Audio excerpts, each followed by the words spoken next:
Cari amici di Mosaico, ben ritrovati a questo nuovo appuntamento. Oggi mi trovo nella bellissima Venezia, dove l'Adriatico non divide ma unisce. È l'Adriatico della navigazione, delle relazioni, della cultura, della memoria. E da questa idea nasce la seconda edizione L'Ammiraglia, un viaggio che dall'11 al 13 giugno unisce Venezia, Rovigno e Lussino. Un viaggio da scoprire e che scopriremo insieme in questo Mosaico. Benvenuti!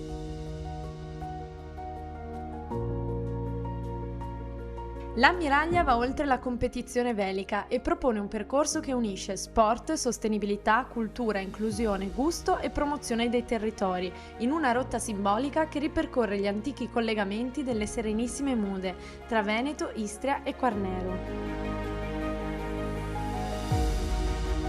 E per scoprire maggiormente questo evento ho l'onore di intervistare Mirko Sguaro, il presidente e il fondatore dello Yacht Club di Venezia. Com'è questa serata? Questa serata è molto importante perché è la seconda edizione dell'Ammiraglia. L'Ammiraglia è una regata in onore di un grande italiano che era originario di Lussino ed era l'ammiraglio Straulino. Quindi abbiamo pensato di unire Venezia con Lussino tramite questa opportunità, chiamandola poi l'Ammiraglia, e questa ultima nata, l'Ammiraglia, ne sono particolarmente orgoglioso. Commuove per il sentimento, per il fatto di unire i profughi italiani, i profughi istriani, cogliere tanti ricordi, tante cose che veramente mi rendono orgoglioso di questa cosa. Non mi resta che augurare a tutti i concorrenti una grande regata e un buon vento.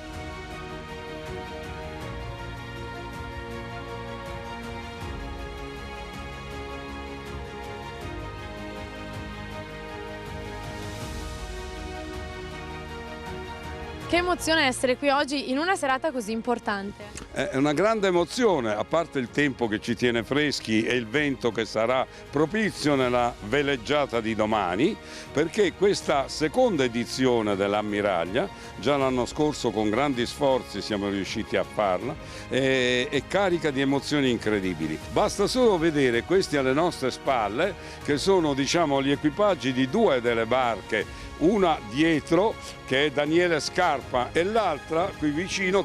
La Barca Azzurra riunisce, come l'anno scorso già fece, due soggetti che mi riguardano strettamente, la Fondazione Archivio Vittorio Cini e l'AIL di Venezia. Uno dei punti dell'Ammiraglia non è solamente un momento appunto di solidarietà, di inclusione e di fratellanza, ma anche dei risvolti, diciamo tra virgolette, un minimo commerciali delle eccellenze del saper fare veneto e veneziano, soprattutto agroalimentare, ma anche a volte di artigianato e di altro. Quindi noi andremo prima tappe a Rovigno, seconda tappe a Lussinpiccolo, portando questi doni. Festa in canal grande, ya prego signora Sante, ya vegna comi. Meneghetti, l'orafo di Venezia, è qui con me con un premio importante fra le mani. Che cosa rappresenta questo leone? Questo leone rappresenta Venezia e il leone di San Marco, il leone marciano. Questo leone lo abbiamo creato i nostri maestri orafi con la vecchia tecnica antica della cera persa. Praticamente viene creata prima una cera, viene incisa a mano, poi viene creato uno stampo in gomma e viene racchiuso questo stampo in cera all'interno di questo stampo e viene fuso poi l'argento all'interno, si scioglie l'argento, si fonde l'argento all'interno e si crea questa bellissima struttura. Abbiamo cercato di crearlo il più possibile ad immagine del leone che vedevano i nostri marinanti quando arrivavano nelle coste protette veneziane. Cosa rappresenta ad oggi questo premio? Rappresenta forza e coraggio. Era la forza e il coraggio che i nostri marinai dovevano avere quando dovevano commerciare in zone non protette, e naturalmente quando trovavano questo leone nelle loro coste sapevano che queste erano coste loro amiche e quindi avevano libero accesso al commercio. Vittorio Baroni ci spiegherà il senso di questa ammiraglia. Beh, allora, la Serenissima ha coniato questo slogan, par terra, par mar, San Marco. Noi abbiamo aggiunto par terra, par mar e par cielo, San Marco. Perché? Par terra noi tocchiamo le isole, tocchiamo le città di Venezia, di Rovigno, di Lussino.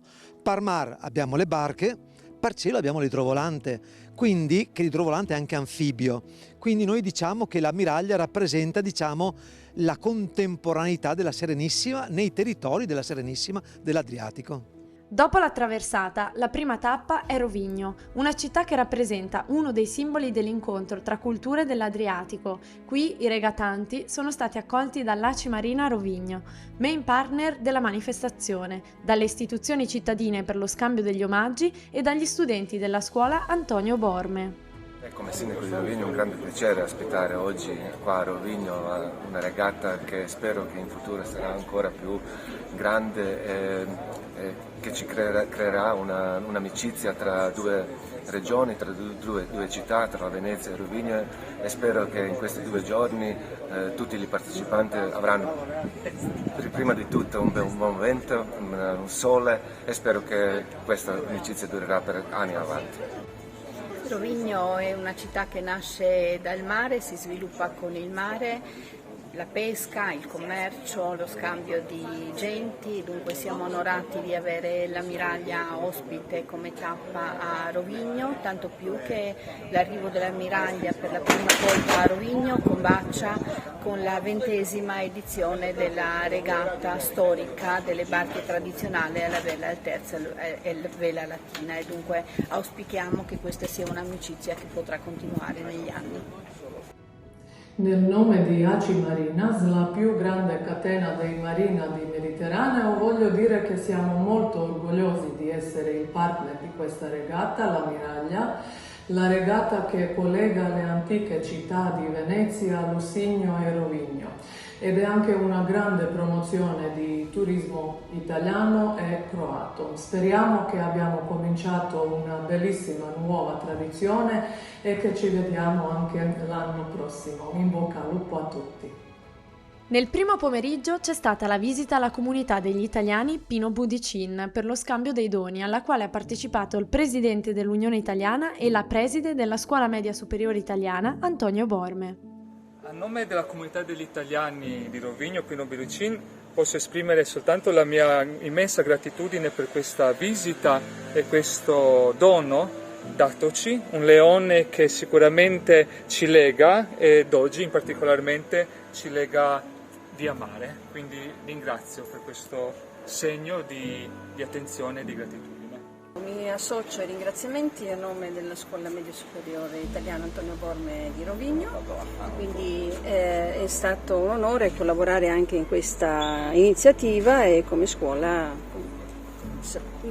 speriamo di poter collaborare avanti. È un'iniziativa estremamente importante che quest'anno realizziamo tra Venezia, Rovigno e Lussin Piccolo, un'iniziativa che nasce con la sottoscrizione dell'intesa di collaborazione tra l'Unione Italiana e tanti organi, istituzioni, entità di Venezia e del Veneto. Mi preme ringraziare gli organizzatori, anche ovviamente i partecipanti, però un grande grazie veramente così di cuore alle nostre comunità di Rovigno e di Lussin Piccolo, come anche i comuni, per la loro partecipazione. La giornata si è conclusa al Molo Grande con la grande festa insieme alla 20ª regata rovignese di imbarcazioni tradizionali con vela al terzo e latina, promossa dall'Ecomuseo Batana, e le premiazioni della prima tappa. 20ª regata delle imbarcazioni tradizionali con vela latina al terzo, organizzata dal nostro Ecomuseo, sarà sicuramente un ponte tra l'ammiraglia che oggi è arrivata a Rovigno e sono sicura che porterà buon vento in tutte le vele. L'intera manifestazione è dedicata ad Agostino Tino Straulino, campione olimpico, ammiraglio della Marina Militare e comandante dell'Amerigo Vespucci. Nato a Lussino, Straulino è considerato una delle più grandi figure della vela mondiale e continua ancora oggi a rappresentare un simbolo di amicizia tra le due sponde dell'Adriatico. Nel segno della memoria, del mare e della riconoscenza, gli organizzatori hanno reso omaggio all'ammiraglio Agostino Tino Straulino con la deposizione di una corona d'alloro sulla tomba di famiglia nel cimitero di San Martino a Lussinpiccolo. L'ammiraglia guarda al mare ma anche al cielo. Il 13 giugno torna infatti simbolicamente il collegamento Venezia-Lussino con l'idrovolante, un omaggio alla storia della Sisa, la compagnia fondata dai fratelli Kosulic di Lussino, che contribuì allo sviluppo delle rotte aeree tra Venezia, Istria, Quarnero, Dalmazia, il nord-est e l'Italia. Nel pomeriggio c'è stato il volo d'onore sopra Lussino dell'idrovolante Aelia, partito dall'aeroporto Nicelli di Venezia con a bordo i fratelli Chiogiotti, Ivano e Astellio Boscolo Bielo, insieme all'amministratore delegato del Nicelli Raffaele Ambruoso, iniziativa commemorativa per il centenario del primo volo della compagnia aerea Sisa arrivata a Lussinpiccolo dai fratelli Kosulic.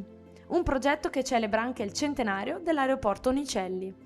Sono Raffaele Ambruoso, l'amministratore delegato dell'aeroporto Nicelli e stiamo partendo per il volo inaugurale Venezia-Lussino con l'idrovolante. Io accompagnerò i fratelli Boscolo che faranno il volo inaugurale. Il volo durerà un'ora e 40, un'ora e 10 circa, tempo favorevole, abbiamo un vento di 7 nodi a favore, quindi volo delizioso, anche decollo in sicurezza. Siamo i fratelli Biello, siamo imprenditori di Chioggia, operiamo a Venezia e siamo contenti di inaugurare questo viaggio Europa Adriatica Nord-Est.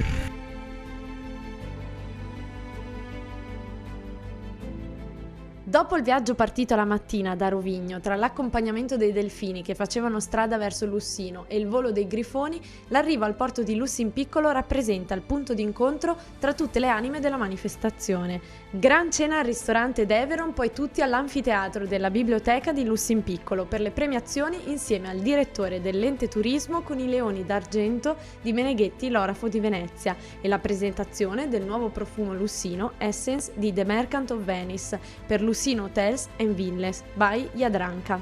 La prima vela a tagliare il traguardo è stata Ave Maria del diporto velico veneziano. Per la somma dei tempi ottenuti nelle due regate, l'ammiraglia 2026 è stata vinta da Zora di Yacht Club Venezia, condotta dallo skipper Pietro Del Maschio. Secondo podio per i vicentini di Orso Brillo, al terzo i friulani di White Shark. Per noi lo sport è importante nel nome di Agostino Straulino. E noi come campioni olimpici siamo di qui a onorarlo con questo gruppo di ragazzi che mi hanno accompagnato in questa speciale regata. È stato davvero un grande onore ricevere la lettera di congratulazioni e complimenti dell'ambasciatore d'Italia in Croazia, Paolo Trichilo.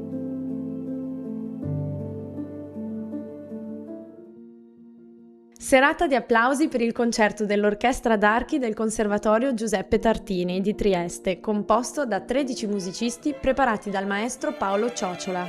Evento patrocinato dall'Associazione Nazionale Venezia Giulia e Dalmazia con brani di Vivaldi, Corelli, Tartini e Mozart.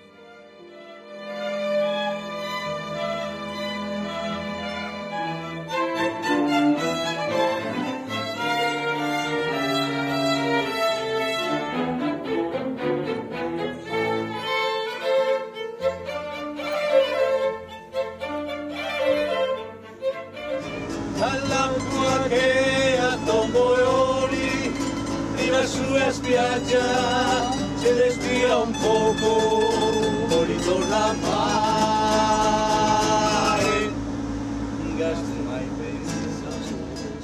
Tre città, due sponde, un mare. L'ammiraglia continua a raccontare l'Adriatico attraverso lo sport, la cultura, la navigazione e la memoria collettiva. E mentre le barche qui dall'Arsenale di Venezia sono partite, io vi ringrazio della vostra gentile attenzione. Vi ricordo che questa puntata, come tutte le altre, sarà rivedibile sul nostro sito www.tvavicenza.it. L'appuntamento al prossimo Mosaico, grazie e arrivederci. Buon vento a tutti!